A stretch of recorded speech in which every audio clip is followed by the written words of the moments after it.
Alright, so I've been meaning to do another challenge playthrough of a Pokemon game. Outside some casual Nuzlocke stuff, the last one I did was the Pokemon Gauntlet Challenge, which was pretty much playing through every single game in a cycle, but without any repeated mons. I thought about doing a sort of Highlander challenge for Pokemon Violet. That all changed as I was watching this video from JaidenAnimations. In it, she ranks all the Sitting Cuties plushes from S all the way down to Sad Face. Watching it, a thought occurred. Most of these S ranks can be obtained in just white version. Wait, all of them can be obtained in just white version. So we're playing white version. Now, the rules for this one are pretty simple. The goal is to catch every single S rank plush in the game. They are also the only things I can use on my team, with some exceptions. Unless they are absolutely necessary, no other Pokemon can be used. Meaning if an S rank Pokemon's evolution is not S rank, I cannot evolve it. However, if a non-S rank Pokemon evolves into an S rank, I can use it. And the last rule is it needs to be a full living dex of these plushes. So if for some reason an entire line is S rank, I need to have one of each. All of this being kept track on this little shelf that I made, when I remember to log it. With that all out of the way, let's get started. First, I decided to pick the girl character for this playthrough, in part because I've never played as the girl character before, mostly because the overworld sprites for the male protagonists are some of my favorites, and because I thought it should reflect the star of the video this is inspired by. Tostada. S tier. I should preface here that I'm not going to go in depth with the plot of this game, mostly because I'm sure most of you know the story of this game, and those who don't, go play it. It's one of the best entries in the franchise. For a little extra challenge, I'll also be avoiding using items in the middle of battle, as well as playing on set mode, so I'm not switching in between Pokemon. Now, for starters, our starter. While none of the starters are S tier plushes, I'll be going with Tepig because 1, that was the starter I picked when I first played through this game, and 2, it'll make things a little easier coming up. Speaking of easy, he knocks out both our rivals' Pokemon pretty quickly. Then we get our phone from our mom and our dex from the professor. After going through all the tutorial stuff as well as sitting through Plasma's PETA speech, we have our first battle with the enigmatic N. I was a little worried because his Pokemon is level 7 and I've been doing minimum battles up to this point. Thankfully, Tepig's so fat and Purloin is quite weak, so we're able to get through it no problem. Shortly after, we get some running shoes and have our second battle with rival Bianca, which isn't difficult at all as the pork roasts all her Pokemon. As soon as we get to the new town, we head straight for the Dream Yard where we'll get our first S-rank Pokemon. Because Tepig is the starter of this run, a girl offers us a Pansage. Welcome to the team, Dudley. Sadly, we must say goodbye to Tepig as it's removed and put into the assists box. After a bit of training, it's time for our second battle against rival Sharon. What would have been tricky due to type disadvantages is made easy thanks to Dudley whipping everybody. Afterwards, we're allowed to take on the gym, which is basically just knowing your type rock, paper, scissors. Due to picking Tepig, we fight Cress as our gym leader. The fight itself feels like a combination of our last two rival fights, albeit at a significantly higher level. Slightly challenging, but nothing we can't handle. After that, we get our first badge. Once we head out and deal with the Dream Yard storyline, we manage to find another S rank, Luna. For our first actual capture, it does give us some difficulty, but we eventually manage to catch it, thus adding Mochigo to the team. After getting the Sea Gear as well as beating up little kids for experience, we have our next battle with Sharon. It's much like the last one. Despite him getting 5 Fury swipes on a lower defense Dudley, still managed to lick the cat and win the day. Before going out of our way to help a girl who got her Pokemon stolen, we look around the grass and find another S rank, Blitzel. With little effort, we manage to catch and add Zezzy to the team. Before helping Sharon with some plasma grunts, we run up and down the cave for a bit and find the S rank Woobat. We catch it and add Bumpy to the team. And after realizing it has one of the worst abilities in the game, we encounter and catch Batu and add him to the team, who has one of the best abilities in the game. It's fine, we needed 2 of these guys anyway. And we finally help our rival take out these grunts. After the battles, we hang around for a couple shaking spots on the ground to find 2 drill burrs, catching both Hans and Dibby. After returning the girl's Pokemon and setting up the boxes a bit, we do a bit of level grinding against some Audino. I taught Thief to Batu so he can steal the berries before the Audino can heal with them. We then cut through the next town to go find a nurse, battle her, and unlock her remote healing services. Approaching the gym, we get into another fight with N, whose new group of friends do not take to electricity very well, as Zezzy pretty much sweeps through the entire team. After getting a museum tour and seeing the dormant Zekrom, we enter the gym proper and do a bunch of book puzzles. Lenora herself actually proves to be a bit of a challenge, given that most of the early game Pokemon are super effective against psychic types, which, coincidentally, a good portion of our team is. Also, both of our Pokemon are evolved and our entire team is at base level. Despite all that, Batu is still able to get us the win with a crit heart stamp. This gets us our second badge. Afterwards, Team Skull steals a Dragonite Skull, who we chase after with the third gym leader. In the Pinwheel Forest, we find and catch a Petalil, which we name Lilith. It's here I must point out that one of the S-rank plushes in the video is something that can only be caught in black version. That being said, if we take this Petalil back into town, we can trade it with a girl for a Cottony named Fluffy, who has Prankster, which is an ability that'll come in handy later down the line. Back in the forest, we find the S-rank Venipede, catch it, name it Petey. Then we beat up all the Plasma Grunts and get the skull back. Crossing the bridge, we make our way to the next major city, which means it's time to get some more plushes. Heading off into this one complex, we see a boy who doesn't really talk much. But after trading over the Celebi from another game, I don't have any more to send through the relocator, leave me alone. We show it off to the boy and he turns out to be a Zorua. He wants to join us, so we shove him in a Premier Ball and Kit joins the team. Then we grab the Liberty ticket from this guy in the Pokemon Center, after which we use it to take a ride to Liberty Garden. After getting past some Plasma Grunts, we encounter Victini. Due to being a mythical Pokemon, it's significantly harder to catch, but we managed to nab it in the end. I had an equal amount of trouble coming up with a name, but I just settled on V. To make things easier with all the new and rotating members, I battle all the trainers inside the office building to get the experience share, as well as track down all the dancers to get the amulet coin. Then we go to help retrieve Bianca's stolen Pokemon, and then we go to take on the sticky clown bug gym. I think I might have helped someone discover a new fear. Or a The gym itself isn't too difficult, thanks to Batu's psychic and flying moves as well as Dibby's metal claws. Berg was slightly more challenging due to some accuracy shenanigans, but Fluffy was able to get a stun spore on the Leaveney, which let Batu get an air cutter for the win, getting us badge number 3. After that, we grab the Eviolite because we have a lot of unevolved Pokemon. Then we have another battle with Bianca. Batu's able to manage her quite easily, and this gets him enough happiness and experience to evolve. Took until after getting 3 badges, but we finally evolved something. Despite Route 4 being a place where you can get a lot of very strong Pokemon, none of them are S-rank plushes. Although we do get another battle with Sharon. He's starting to become a little more of a challenge, but nothing we can't handle. Then we head off to the Desert Resort area to pick up a fossil within the Relic Castle. Heading into the next town, we beat up some Plasma Grunts and get a bike for our troubles. Neat. Speaking of neat, we head off to the eastern route where we get lucky with the shaking grass and find a Chinchino, who we catch and name Needy. Deeper into this area, we find a camper where a very quiet woman lives alone. But after heading back and trading Celebi over for a shiny Suicune, she runs out and attacks us, revealing herself to be a Raikou. Imagine you're just minding your own business as suddenly a giant thunder tiger jumps out at you from a camper. Though a single attack reveals that it's actually a Zoroark. Takes a bit of work, but we managed to catch and add Roz to the team.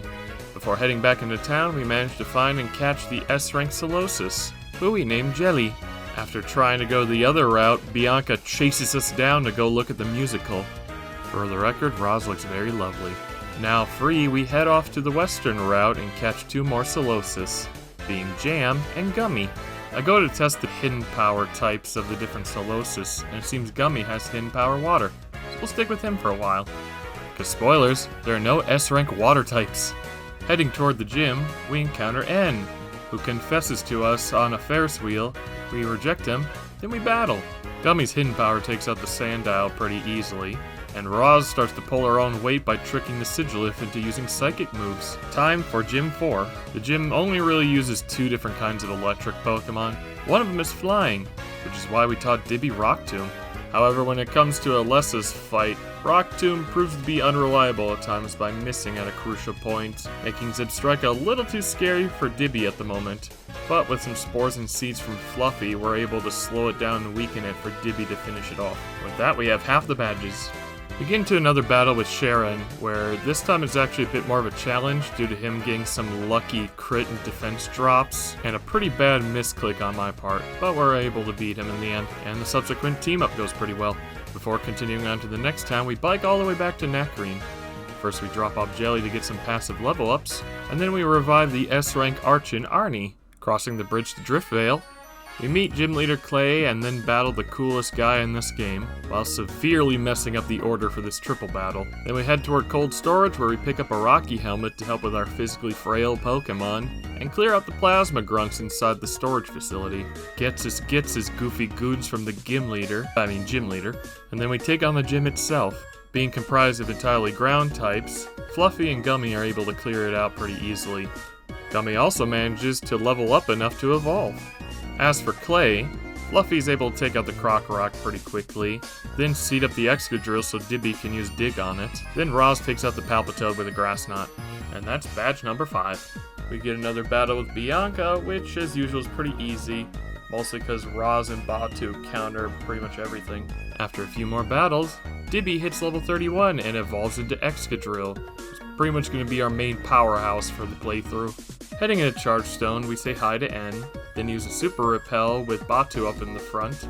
That way we minimize the encounters so we can find Dynamo. With a bit of effort, we catch Eli and add him to the team. And shortly after, we get the Lucky Egg from Professor Juniper. As we make our way through the cave, we find quite a few S-ranks. We get Jamothy the Joltik, Craggle the Boldor, and Barberka the Frostseed. Once we're done, we fight some more Plasma Grunts, and then have another battle with N. Just about everything he has, Dibby handles with ease. And the next time, we find a guy who can tell us what kind of hidden powers everyone can use. Except for Eli, because Eli can't learn any other moves. We get our decks upgraded by Juniper's father, head to Celestic Tower to see about a sick Pokemon, find none, and then ring a bell. Time for the gym where we're shot through the air by cannons. It's a good thing cats have 9 lives. Anyway, because everyone uses flying types, Dibby and Eli are able to beat everyone without much trouble. Enough so that Eli gets enough experience to where one candy lets it evolve. This evolution gives Eli enough power to just destroy Skyla. He doesn't even get a chance to attack. Easiest badge so far. Afterwards, we say hi to N again, then we go to the move reminder who teaches Eli Discharge. Before continuing, I go back into the cave to pick up a Thunderstone I missed. Then we have another battle with Sharon, who gets crushed by Dibby and Eli. We head through the snow-filled Twist Mountain, which lets us get certain items a little easier. After we come out, we go say hi to Cedric, an old Gen 2 Easter egg, and the fan club chairman, who gives us a second experience share. Afterwards, we head up a slope to an otherwise inaccessible ledge, find an ice cream cone, catch it, and name it Softo.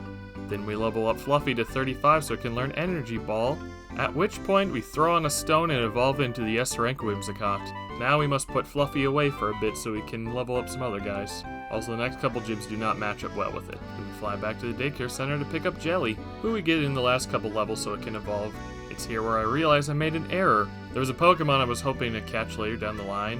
However, the place to catch it is surrounded by water, and we don't have anyone who can use Surf. So I have to go catch its pre-evolution. So we go all the way back to the desert resort to catch a Dwebble. Hermie. Back in Icarus, it's time for the 7th gym. As per the norm, one of the last gyms is Ice, which means Dibby's rocks and metal claws make short work of everything, including the gym leader. Another easy badge, and only one left to go. After which we're prompted to go check out Dragon Spiral Tower, because Plasma's up to no good again. We climb the tower, beat up a lot of grunts, and witness N waking the Dragon of Truth, Reshiram. And now we're tasked with finding the Dark Stone to awaken the other dragon. Head to Relic Castle, we find Shadow Ball, but not the Dark Stone. So we pick it up from the museum where it already was. On the way to the next town, we have one more battle with Bianca. She actually proves to be a bit of a challenge this time, mostly because we get some bad luck with some of the status effects. However, the hail works in our favor as Gummy's not affected, but her silly monkey is. Then it's just a matter of Batu cleaning things up. Cross a bridge, have a meeting with Getsus who tries to scare us away, and then head off into the next town. After a few extra battles, Hermie evolves into the S-rank Crustle. Heading to the next town, we get a bit of a tour and a bit of a history lesson, and then we head straight for the gym. And the final gym is all about dragons, and we don't have anyone who can use ice or dragon moves yet. Thankfully, Dibby and Gummy are able to put in the work, with Hermie taking out any dark dragons. Gummy actually manages to evolve right before we fight the gym leader. As a Reuniclus, Gummy's able to one-shot Iris's Fracture, who for some reason decides to set up instead of attack. Drotagon was a bit concerning considering it uses Night Slash.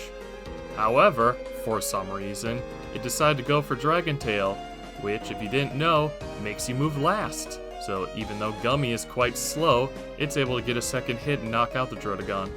As for Haxorus, well, it's a combination of the last two.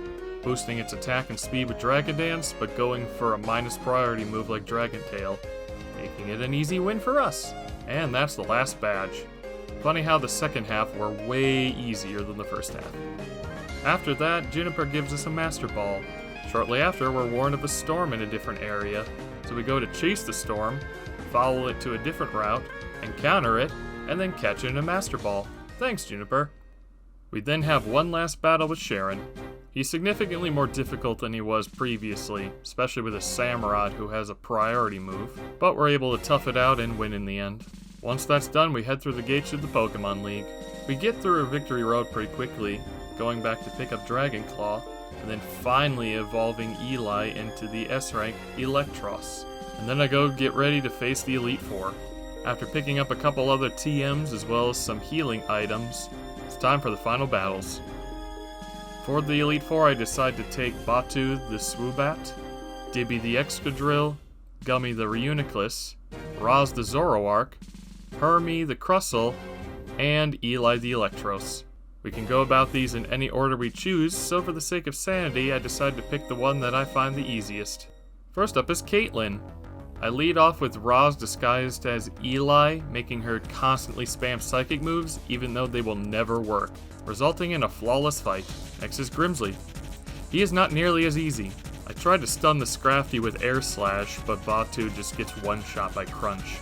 Dibby does a bit of cleanup, but then he sends out his Crocodile. Predicting the Earthquake, I switch to Eli, which helps a little. However, despite Eli conveniently having Hidden Power Ice, the Crocodile just hits a little harder and faster, so Hermie gets sent out to take care of things. Due to the Rocky Helmet, the Crocodile ends up hurting itself, and an X-Scissor is able to finish the job. With that, Dibby's able to take out the last couple members, as well as learning Sandstorm. Our third opponent is Chantel, who's not as hard as Grimsley. Gummy gets into a Shadow Ball fight and wins.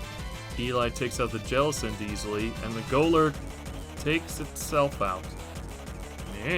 And Dibby just Earthquakes the Chandelure. Final opponent is Marshall, who you think would be easier given the Psychic types we have. However, his Pokemon are bulkier and hit harder than ours. Gummy takes care of the throw, however he's weak enough for Mean Shao's U-turn to take it out. He sends out Sawk, which has Sturdy, meaning we can't one-shot it, so I send out Hermie, who can break it with his Rocky Helmet. Well, that was the plan. However, while setting up Stealth Rocks, he gets a Stone Edge or two out and takes him out.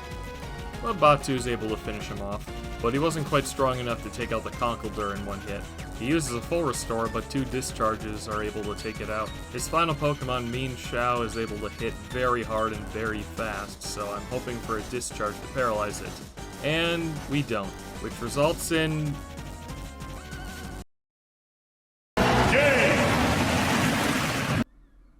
Cool! And with that, we've defeated the Elite Four. However, N beat them first, beat the champion, Rose's castle, and challenges us to face him at the top. So we take a moment to rest up and plan our team for the final fight. At the top, N calls upon Reshiram, which causes the Darkstone to stir, awakening the S-Rank Zekrom. We battle it, catch it in our first Luxury Ball, and name him Zeke. We then have our final battle against N, Truth versus Ideals. We trade fusion attacks, Zeke tanks a Hyper Beam and finishes him off with a Dragon Breath. Roz takes out the Vanillix and sends out a Klinklang, which I know is not a Klinklang. However, a faster crit Focus Blast still takes us out. Eli then gets into a war of attrition with the Zoroark, wins, but is taken out by the actual Klinklang. Hermie gets sent out to set up some rocks and gets taken out by the Klinklang. Dibby gets sent out, and this is where the strategy comes into play. Dibby sets up the Sandstorm, which activates its Sand Rush ability, making it the fastest thing on the field. With an Expert Belt boosted Earthquake, we take out the Klinklang. Then once the Caracosta comes out, its Sturdy breaks from the Stealth Rock.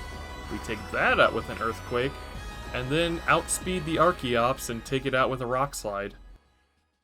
We've defeated N, but then Getsus challenges us with his team built to take on legendary dragons. At the top of the fight, we switch Zeke out for Dibby. Koffagrigus' Toxic Stall strats are not going to work, so we set up the Sandstorm and get Earthquaken. However, his next Pokemon is his most dangerous, Hydreigon.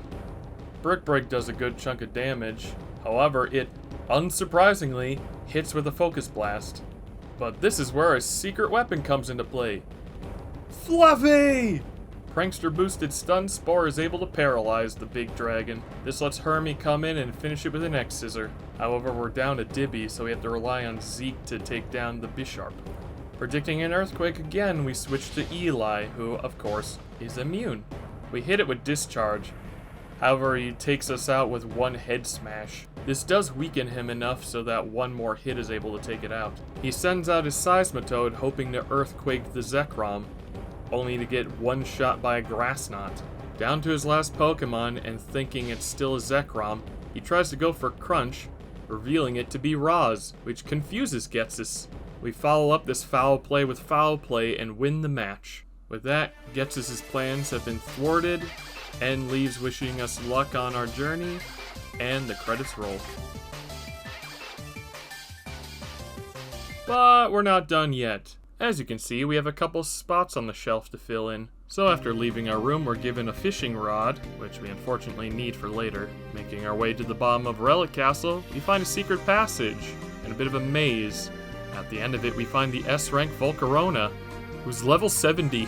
Black and White postgame does not mess around. After Fluffy paralyzes it, we hit it with a couple air slashes to weaken it, and then throw some net balls at it, catching Sunny. For something fun, we head back to Nacrene to talk to the girl we traded Lilith to. She then has us fight Lilith, who is now evolved and keeps its nickname. That's neat. So unfortunately, we have to catch something that's not an S rank. We head down to the first route and fish up a Basculin, catch it, teach a surf, and have it surf us to the west to grab the HM for Waterfall. For this next part, we trade our shiny Suicune over for a Tornadus, because we have to. We then head east through the White Forest and into the Abundant Shrine. Having brought both the Thundurus we caught and the Tornadus we traded for, this lets us battle the legendary Landorus. Despite being a big pain to fight, we still managed to catch it and name it Tora. Now, this Landorus is not S-rank, however, its Therian form is. So all we have to do is pick up the mirror and change its form. Oh. The mirror is in the sequel games, as is its form. Let's just do the... There we go. And with that, our living dex of S-rank plushes is complete. Yeah.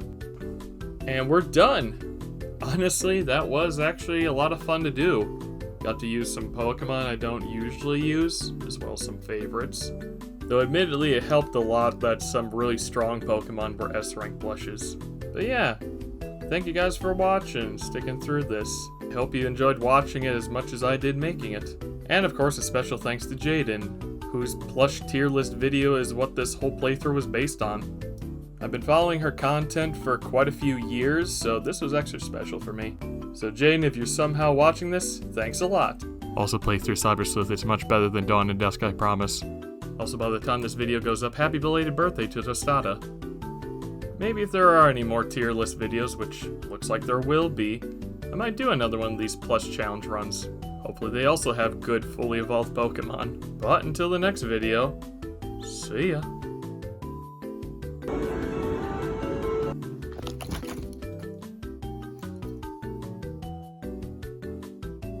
So yeah, I went to the closest Pokemon Center from where I live and splurged a little on some of the Sitting Cutie plushes, or technically called Pokemon Fit over here.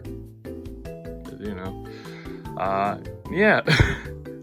I need to get some more shelf space because they take up quite a bit. But yeah, I just thought it would be a fun little idea to try to find as many as I could from the challenge. I could only find about half. Visited again on my birthday last Friday and was able to find this guy, V. Because last time I couldn't find him, but you know, if I ever do another challenge like this in the future, I don't know if I'll be trying to pick up as many as I can, because it's pricey. These things aren't exactly cheap for the size that they are. But then again, I shouldn't complain considering what I also collect. But yeah, thanks again, Jane, for the inspiration of the challenge, and hope you all enjoyed. Also, Pokemon, send me some stuff. I live in Japan. It should make it easier. Onegai. Bye.